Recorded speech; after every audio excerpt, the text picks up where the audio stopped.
Hi, folks. Grego here, and here is that one that so many people have been waiting for. And as you might have guessed by the title, yes, I've got some questions for British DJ and musician, the talented Lowell Hammond, who is right here. Hello, Oh, Lowell. hi, Grego. That's a fantastic intro. You'll definitely be on the Christmas card list Oh, next year. nice. Uh, Thanks. Man, Firstly, just you like to you say look happy New Year, bud. Happy New Year. Happy New Year. You look great. You don't look a minute older than the last time I saw you. Well, neither do you, Grego. So, what? How was your New Year's? Well, it was great, mate. Just a couple of local parties. It was all good. Yeah, it was fantastic. Yeah, I love New Year's. Had a good Christmas. And what about you? Was you in Japan for New Year's, or you were back Yeah, by then? yeah. Oh, No, no, no. We spent all of New Year's and most of the month of January in Japan, and it was very oh, interesting because it's the yeah, I first bet it time was. that we have been in a different country for New Year's, and they have Yeah. interesting. We were visiting family, and they have interesting traditions that they do. One of them is New Year's Eve, where there is a 6-hour music program on NHK, where Oh, a wow. lot of Japanese people watch that every New Year's Eve, and then there are special New Year's foods that you eat. There are 12 different types where each has a different meaning, Oh, and of course there's breakfast. So oh, you I love you Japan. As I said to you, my youngest son was there. Just he's fascinated. You know, he's bonkers like a lot of right. teenagers. Anime. He bought me this lovely T-shirt back from Tokyo. I went to Tokyo and Osaka, and I used to play both those places. I was 10 years, and then in the 90s, used to play a lovely venue called the Liquid Rooms in Tokyo. But I love the whole Japanese essence. Like you, probably, I've always been fascinated by their culture and everything. And I love their sort of the way they embrace technology. They always seem to be so far ahead of us.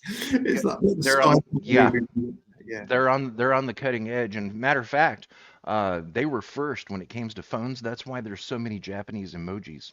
I remember back maybe around 2006 Right, seeing right. people on the trains all with their heads down, they're like this looking at their phone, and I thought that was really strange. And then came back to America and nobody was doing it yet because they didn't have phones yet. But Of yes, they're on course. the cutting edge. And you said that you played at the Liquid Room. Is that in Shibuya, Tokyo? Yeah, I love that area. But Yeah. I love all those. What's those big shops? Those big Tokyo Hands and the Loft. Those huge. Yeah. Oh my God, Yes. they're Tokyo Hands. amazing. Yep, Yeah. and the Loft, and then of course their convenience stores are excellent. 7-Eleven, Lawson, Family Mart. You know, there's people that live in those small neighborhoods in Tokyo that can sustain off It's of 7-Eleven, incredible. the And convenience store touching chain. on what we've been talking, Uh, yeah, Brian, I've just been working obviously due to Brian Eno. He's obsessed with Japan, and his manager Ray Hearn has lived there for years. I mean, he's been taking bands out there since the 90s, and yeah, he's married to a Japanese lady, and he's been out there since the 90s. He used to take my band out there in the 90s, blah blah blah. But he's embraced everything Japanese. You know, it's incredible. But he loves it, and yeah, it's an incredible place, isn't it? yeah, it is. You know, Brian Eno, that brings us into the next topic here. And matter of fact, little crossover, right down the street from Loft in Shibuya, Yeah. there's an 8-story tall Tower Records. 8 stories, Oh, I used to Tower love Tower Records, Records. pure music. Yeah, I walked through that whole store, all 8 floors, with a camera, and I videoed the entire place for about Oh, wow. 45 minutes. Now, nobody said anything. You know that it seems like in Japanese culture, people are walking around. Of course, I look like a tourist. You know, who would know that I'm there to visit family? And if I had been in a business suit, somebody probably would have stopped me. But yeah, I walked around that Oh, I whole see. store and I took a video. It's going to be on this channel. And in fact, one of those floors is Brilliant. nothing but vinyl. Oh, When my you word. walk in there, just the aroma of vinyl hits you, and I think it stays on you all day. This It's is true. absolute. Honestly, talking about smell of vinyl, I remember being in Belgium playing in the night. I swear, I kid you not, Gregor. There was a guy backstage, and he reckoned he could smell the vinyl and tell where it was pressed. Oh, you know what? I would believe that. I actually would believe that. There are some purists out there. Uh, I mean, I I love you you know that would be fun to go with him in the sixth floor of Tower Records in Shibuya, Tokyo, and say, "All right, let's put your nose to work here. Where was this pressed?" Yeah, he'd Hey, probably spontaneously combust. It'd be too much. It'd be sensory overload, Grego. It just like, here, oh, let sorry. me show you something here. Let me see. You mentioned Brian Eno. You ever heard of something called the Red Book by any chance? Does that ring any bells? It does ring a few bells. Yeah, that's a lovely story. I've done a couple of albums with his younger brother as well, Roger, actually, and wrote a single for his niece, Lottie, actually. So, yeah, I seem to work with a lot of the family. So, yeah, really proud of this one. A real quick story, Grego, how this come about. Awesome. Yeah, we were put together by a really cool guy, Dominic Norman Taylor, whose sister, Anthea, was married and managing Brian at the time. And it's so funny. I remember touching on it before. I found all these emails from Brian in 1999. I remember we talked about the whale. I think it was based San Francisco, California. Yeah, There was only yeah. 2,000 people using using the internet. I mean, like I said, I didn't know the internet. I think Dominic had printed them off for me, so I had all these lovely intimate emails, which I just found really in depth from Brian. But anyway, blah blah blah. So back 20 odd years ago, yeah, 20 years ago, we embarked on this album, and it was going really well. And then it just sort of broke down. Sometimes these projects do. We both got busy. I expect Brian was probably much more busy than me. I think he went off to do a U2 album, and it just sort of just lay there, and I sort of both went on to do different things. And then was moving house like you do, and you find all these weird and wonderful things. I found all these DAT tapes, and I was listening through, and some of it sounded so cool. And I love this track, which was originally called Brian's title, Metal Bounce. And I just moved to this new place, actually. It's incredible. And it was an artist, really cool artist, singer, St. Leonard. We shared the same publisher as well, Notting Hill Music. Anyway, so I thought his vocals would sound great, and he really wanted to do it. He's a big fan of Brian's and liked my work, and he had a stab at it, and he done really well. So this track that sort of laid dormant for 20 years was sort of kicked back into life thanks to St. Leonard doing that wonderful top line and those vocals and lyrics. And yeah, so we renamed it, or he come up with a Red Book. I guess it's based loosely on the Carl Jung book. And yeah, I'm really proud of it. I think it sounds really cool, really cool. Yeah, no doubt. And you know that there's kind of a little bit of a radio meme in California when it comes to that song. Now, I have listened to that song so many times. And in Oh, fact, thank it's you. it's wonderful driving music. I love to put that Brilliant. on when I'm driving. And I like the full cut, the seven and a Yeah, half we, minute we one. much Now prefer there's that as well. yeah. We much prefer the 7 minute mix. Yeah. Right, people, check this out. Check out the Red Book. It's right here on Spotify. Now, I have a really old Spotify account, and I thought, maybe I should play this on this show, but no, I'm not going to do that because of copyright, and you can just play it yourself. If you go right down below your screen here, look at the description of this video, and you're going to see a link to the Oh, Red that's Book brilliant. on Thanks. Spotify. Yeah, so go ahead and listen to it there. It's on vinyl, which we're going to talk about here in just a second. But Great. Lowell, what ended up happening is that song got a little bit of a reputation. Now, as you Good know, for I am a you. DJ as well. Yeah, but no, it's not thanks to me. It's thanks to you talented artists.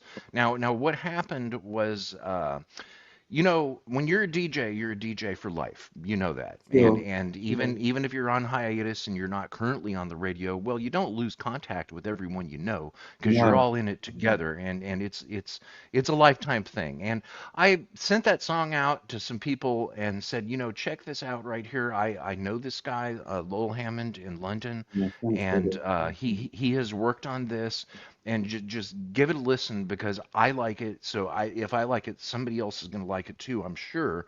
And what ended up happening is I think it was the University of San Diego. had a phenomenon happen where they played Redbook and then the phone rang.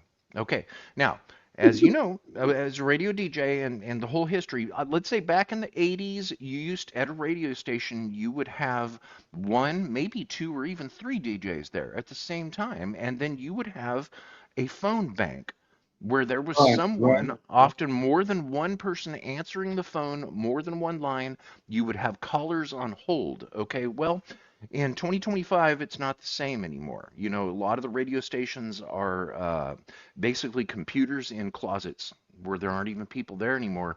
But the old school radio stations still exist in the universities and with the local nonprofit radio stations. And Mm, universities, they have DJs.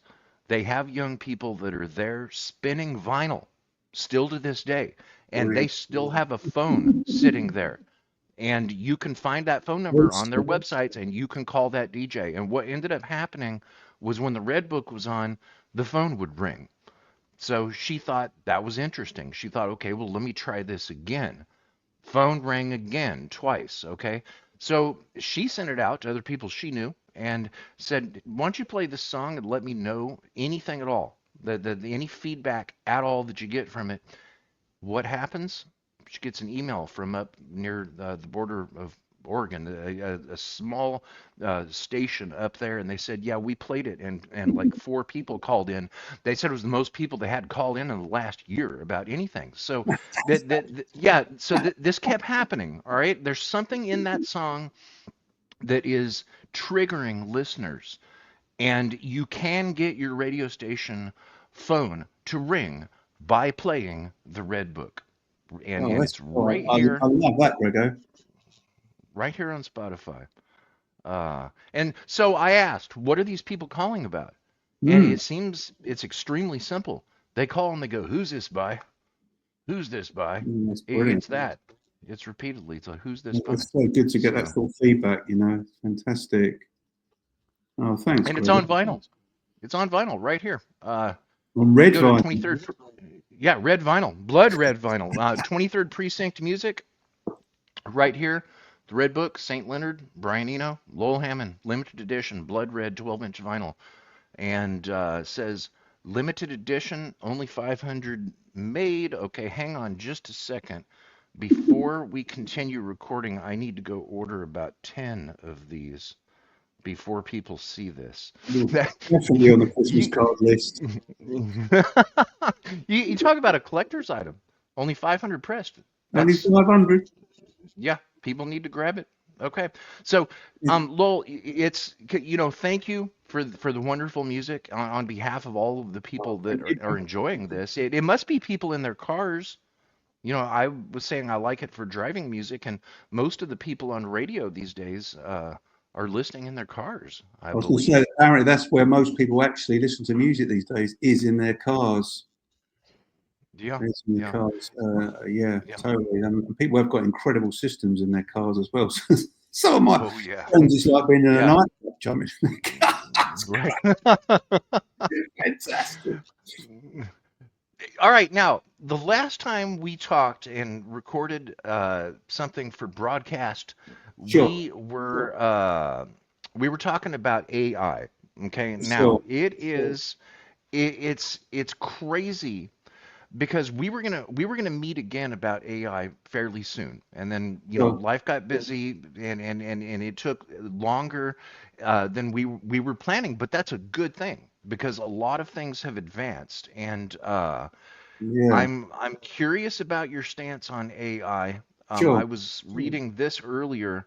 Uh, OpenAI strikes a deal with the U.S. government to use its AI for nuclear weapons security.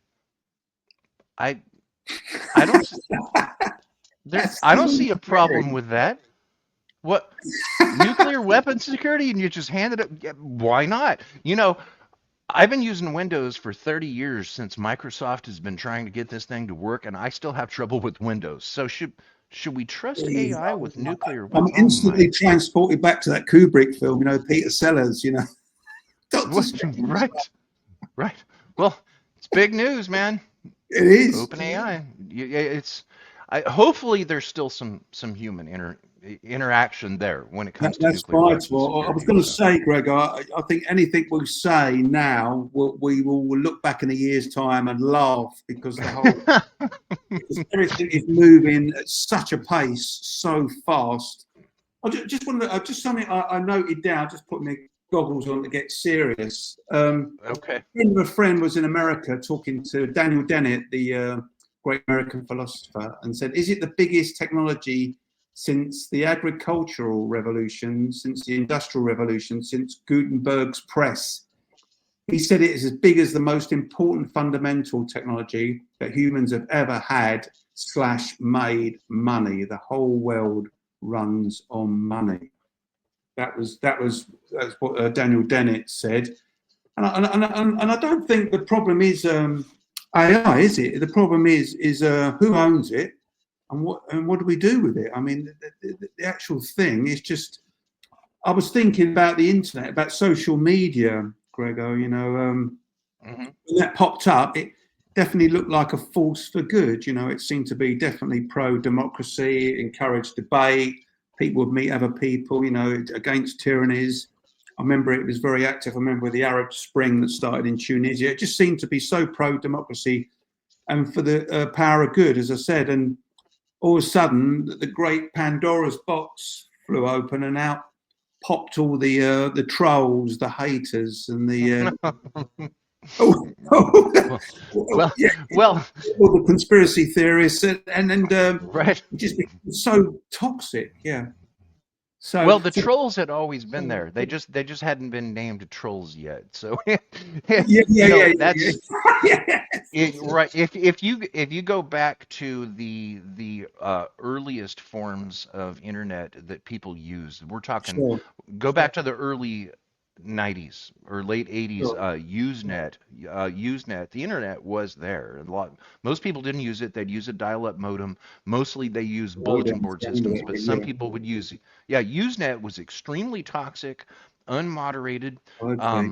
And I'm not really one for moderation, but it was chaotic. And it seems with social media, even just as few as a couple of years ago, it was something promising and useful. And now it is Sure. so divided, particularly on political lines in America. It is so Yeah, divided, and yeah, yeah. It it definitely. it it yeah, it makes it difficult to wade through That's the all of the operative word, muck. raid. Yeah, it's where social media it seems to have become antisocial for the most part, and that does make it difficult to use it for the positive purposes, such as reaching out. Look at you and I. We met on social Oh, media, totally. and we Yeah. right. I've had loads So of meetings through social media, but at the moment it seems swamped, doesn't it? I mean, but hopefully it can turn around. But at the moment it doesn't seem to be a particularly positive place. But so I suppose AI, has potentially even more power. I was thinking as well with AI, anything that's done through AI has to be declared, and countries have to reach some sort of agreement. Otherwise, it's just going to run riot, isn't it? I mean, with militaries using it and all sorts of God knows what. I mean, so the power of it could be frightening, but hopefully, we can get everybody around the table and get to some popular consensus. No, it's sort of uncharted waters, isn't it, Greg? Really, uncharted waters. yeah, yeah, You know, and as, with you mentioning the financial aspect of it, uh, sure. few know better than the company Nvidia right here in the No, Bay right, Area. They right. they that what was it? It was. Let me see if I can got this right. Deep. It's deep something. Okay. It's Not there's a deep state. new here. Do I have a screen? There is a new. I keep wanting to call it deep fake. Oh, deep seek. Okay. Yeah. I So like yeah, deep state. who needs a deep fake with your AI, right? Right, yeah. And I guess it might remind me of the deep state, Yeah, possibly. So yeah, yeah. yeah, so you have Freudian. China that yeah, they just come out of the gate with an AI messenger I've tried it. It does not do pictures or Right. audio yet. It just answers text questions. But when that came out, it spooked investors It did. and caused jitters, like billions, hundreds of billions of dollars worth of jitters, and Nvidia lost a very large amount of Yes. value Yeah. just in a very short amount of time here recently. And a lot of people lost money on paper unless they sold. So I'm Yeah. holding Nvidia, but and I think that the shock of this new interface is subsiding. But something monetary that big just overnight, if that Yeah. happened last week, what's happening next week or next month? Well, And that's the thing. Markets like to know, don't they, where they are? And I suppose the uncertainty, as I said, uncharted waters must scare them stiff, really. Because you just right. can't plan any long termism, is there? I was thinking about as well a guy, Marvin Minsky, who I used to read a lot in the 80s. Who's like sort of who's sort of the founder of AI, if you like, and wrote a lot of incredible stuff. And well, I was just thinking as well, like in the 70s, 80s, if you transported all this stuff back, it wouldn't. Oh, I've lost you there, Greg. Can you see me? Oh, I'm Oh, still here. oh, okay. Oh, Yeah. that's it. Yeah, just put the spotlight on you. What's Oh, that? okay. If you Or we can transported, put it side by side. love it. If you transported all the technology back now to 70s, 80s, there wouldn't be anything to run because there was no data, was there? There was no data in the 70s and 80s. Now you've got all these millions of servers all over the planet that sort of like to give it fuel. So it wouldn't have been able to function then. So it's definitely of its time. But like I said, I mean, God knows where we'll be in a year's time. But it's sort of equally scary and exciting in equal portions. Do you think? Yeah, and you know that I've got a question for you here about something that Sir Paul Sure. McCartney said to the Oh BBC, yeah, but and he now he didn't say this, but this is something that you just made me think of here. yeah, As far as AI learning, if you go back to the 80s, or in the 90s when there was not a massive, basically something near the sum total knowledge of humanity in existence, if there sure. wasn't something, a big resource like that as collected by companies like Google, Alphabet, and what have you, there wasn't this massive amount of data for machines to learn from. Exactly, Uh, so, exactly. so as far as music, um, it's my understanding that musicians have the ability to opt out from allowing their creations to be used for machine learning. But here's the problem. How Yeah, do those musicians know who all is using their music, their property, for machine learning? And how do they contact all of them? What if there's thousands of them? You know, we've all heard of yeah, DeepSeek now yeah. and Chat GTP. We've heard of those, but what about the ones that are in development?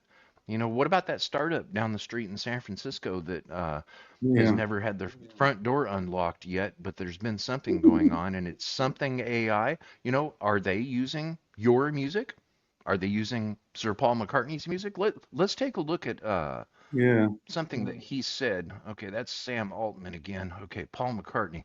Um, Paul McCartney, this is an interview, a rare interview with BBC here very recently. Mm. Sir Paul McCartney said, "Don't let AI rip off artists." And it was a rare interview for Sunday. Uh, and Sir Paul said that when we were kids in Liverpool, we found a job that we loved, but it also paid the bills.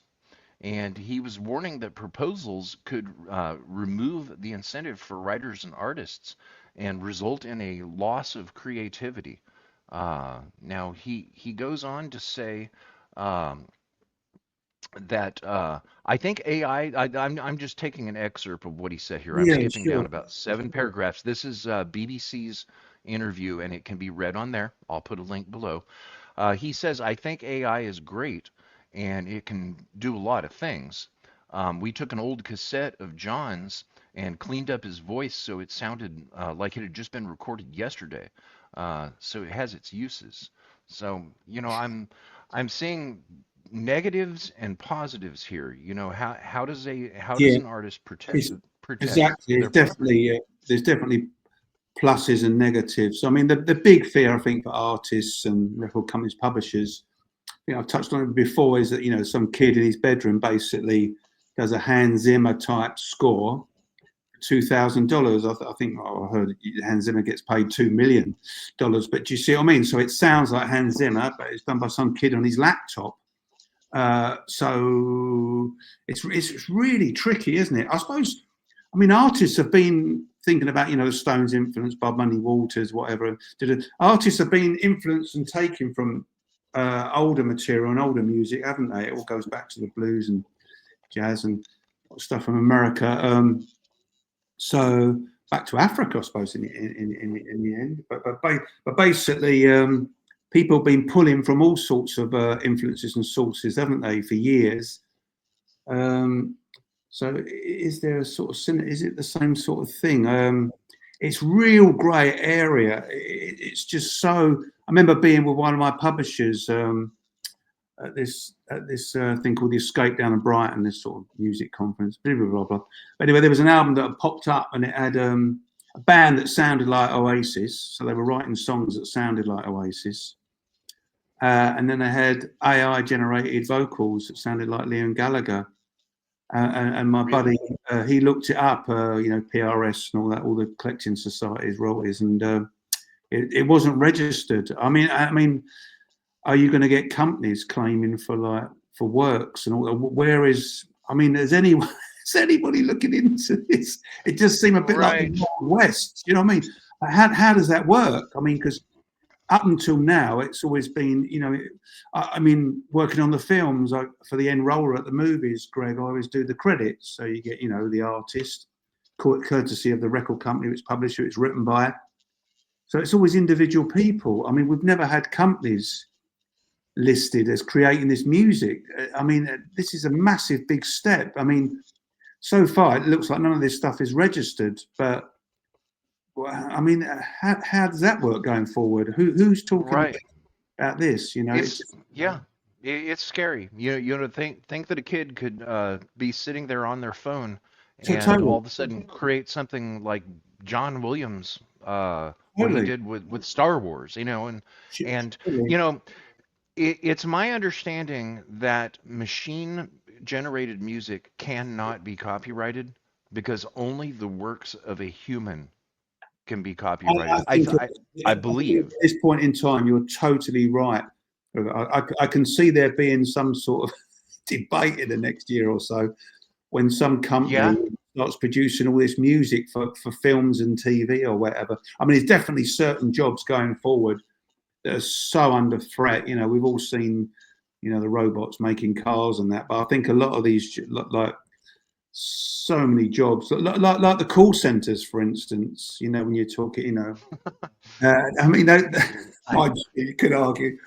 I don't remember a human answering a phone call for years now already. So, yeah. Well, eventually, Yeah. I think you can get through to one. I was with one of my sons yesterday, and he was talking to someone about his car, and you do get through in the end. They've got all these sort of firewalls, but I think that person at the end might not be around in about a year's time. I can see AI, Right. you Yeah. know, and the companies are Well, probably with because people probably get on there shouting, don't they? Like when they're having trouble with their with I don't know their car or their computer or whatever. So they would just soak it up, won't they? The AI computer just take. actually, you're right. And I did talk to somebody on the phone. There you go. I think it took about 35 to 45 minutes Yeah, to it finally does. get through, and then they finally answered, and It then the does. connection disconnected. I'm like, hello? No, hello, come on. I finally got a person, and it was disconnected. So, but It's so you know, crazy. I remember yeah. changing my energy supply with British Gas, and I was talking to this guy, and this guy was in India. He was in Delhi. Oh. He was really friendly. I had a little chat with him. He said there's 300 people out there. It's I love the way it's It's called British Gas. And It's like, I mean, Yeah, I can see a point in the years that when literally you'll be talking to AI technology robot, won't you? I really hope that another year from now that we're not in shock, but we could be. Because, what's going to happen when AI creates its own cryptocurrency? That Well, then we are screwed. yeah, Is it? we've all seen Blade Runner. What happens when they start thinking for themselves and go off grid or whatever? Right, right. But actually, you know what? What were those movies that uh it was the Terminator. Right. Mm. Yeah, OpenAI strikes a deal with the US government to use AI for weapons security. And you remember the plot to the 1984 science fiction blockbuster The Terminator. So, Yeah. uh In so many ways, it don't you is. think that some of these film plots and these film they seem to be ahead of the curve all the time. They're always they come up with these plots, these films, and sort of 10 years later it happens. Yeah. Yeah. Some of the greatest minds might be some of these script writers. If you think about it, I mean, more than anything, it really reflects a lovely quote by William Burroughs, the writer. And he said that literature is 50 years behind music and art, which I never thought of. I thought it was a really interesting quote. And he just said, well, we've got to catch up. And I thought it was really interesting because films certainly, and music, I suppose, but certainly films really seems ahead You at pulling these things out. Absolutely. Yeah, and it seems like even Family Guy and The Simpsons have a or is it South Park? They they Oh, I ha- they love have an South Park. right. Yeah, they have an Yeah, uncanny ability for predicting the future, even if Penny. it's I by love the accident. But character with the hey, park. right. Brilliant. You know what, Lowell? Listen, before meeting with you, I read up on your updates and on your bio, and I wanted Sure. to ask you about a film here. Yeah. I believe you probably already know exactly what I'm gonna ask you Well, about. Trap House. This right here, yeah, Yeah. Trap House. Okay, now this is I pulled up something here from Film New Mexico. Yeah. No, Because this is being filmed in Albuquerque and it's bringing a bunch of jobs to the area. And there's a whole bunch of familiar names in this. oh, People yeah. that have It's a related suspense. to Avatar, Guardians of the Galaxy, That's Dungeons right. and Dragons, Star Trek, Discovery. I mean, I'm seeing some big names in this right here. I think Now, you'll love it. It's a stellar cast, Greg. It's been filmed now, so I'm just working on the music, and we're due to sort of finish the very short, about a week's time. I'm going to start a pre-mix in London, actually. Uh, but yeah, Dave Bautista's star in it. Who I first encountered her through Guardians of the Galaxy, and he's sort of mhm, become the man of the moment, hasn't he? He's a producer on it as well. I can't give away too much of the plot, obviously, apart from stuff that's up there online. But I can't wait for you to see it in the summer. It's the biggest, well, budget-wise, it's the biggest thing I've ever done. It's a proper big sort of Hollywood.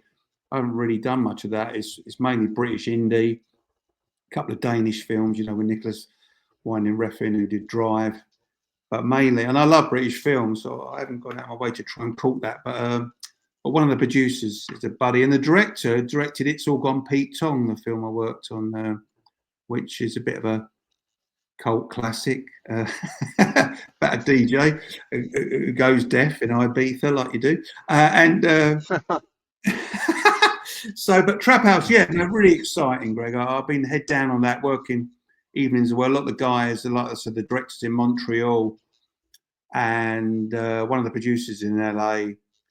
One of the producers here. So I'm on weird times and everything. So there's stuff going on all day, really, in the evenings as well. Sort of, but that's cool. It's a really exciting project. I'm really proud to be okay, involved.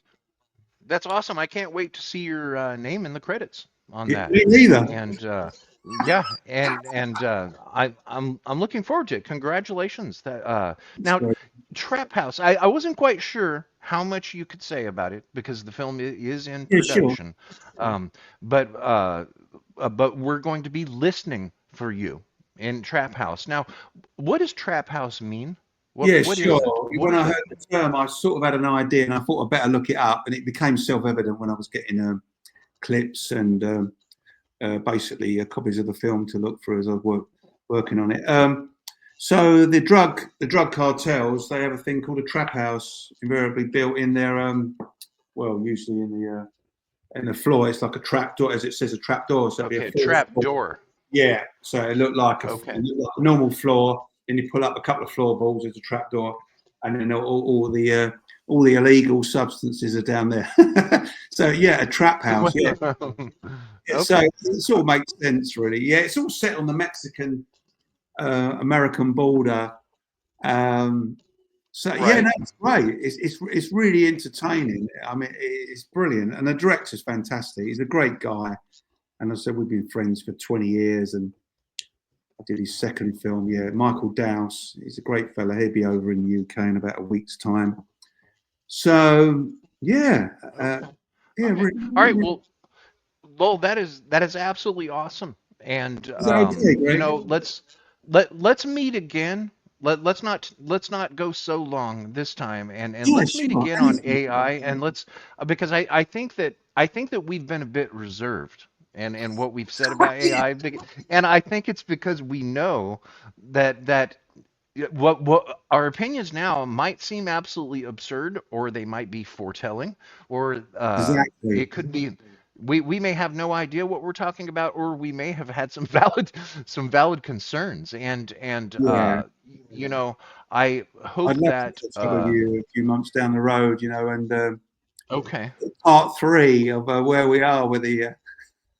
yeah, Is it all where right we to are do? now. It's all right to do some shout outs, buddy.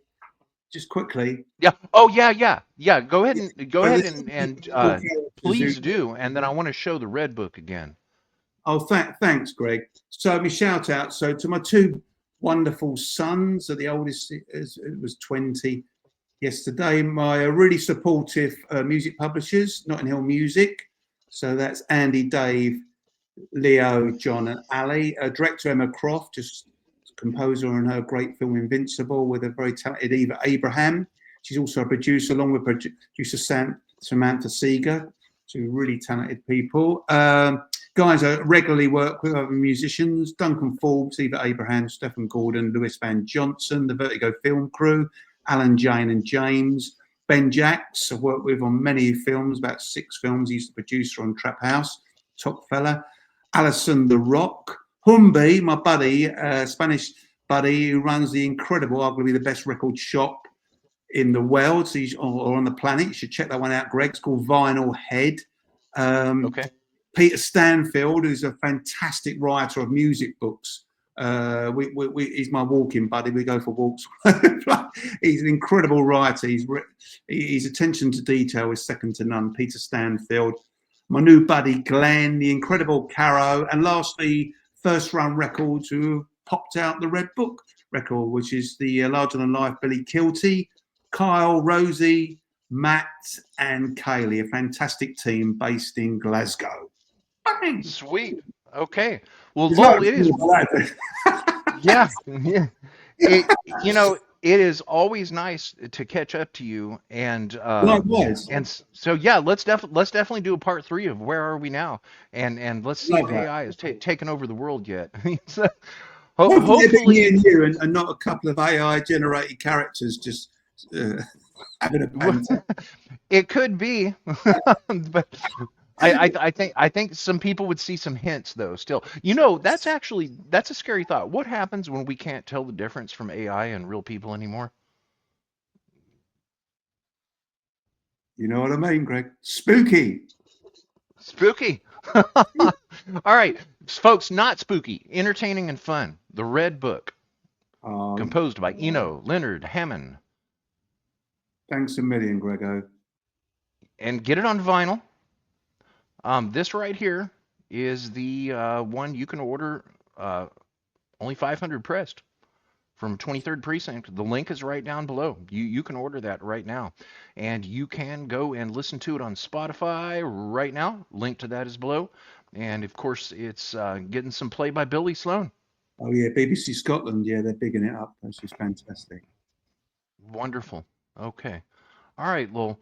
Well, really nice to catch up to you again. You look great, Likewise, and let's see where we're headed. here in early 2025, because it seems like AI has gone from something to where there isn't new news every couple of months. There's new news every couple of days. You're And right. some of the news is actually, it's really surprising. So, Let's catch all up right. sooner rather than later, Greg. Yep. Okay. Yeah. Let's definitely do that. Nice to see you again Before, and before, have an, before we've been replaced by the AI versions of Grego and Lowell. yeah, yeah, yeah, the robot versions of Grego and Lowell. And Yes, who will stop the robots? me and you. Oh, All you right. take care, brother. Yeah. Peace Happy out New from Year. rainy San Francisco and Happy New Year, Lowell. Peace out from the UK. You take care, buddy. You too, Love man. you.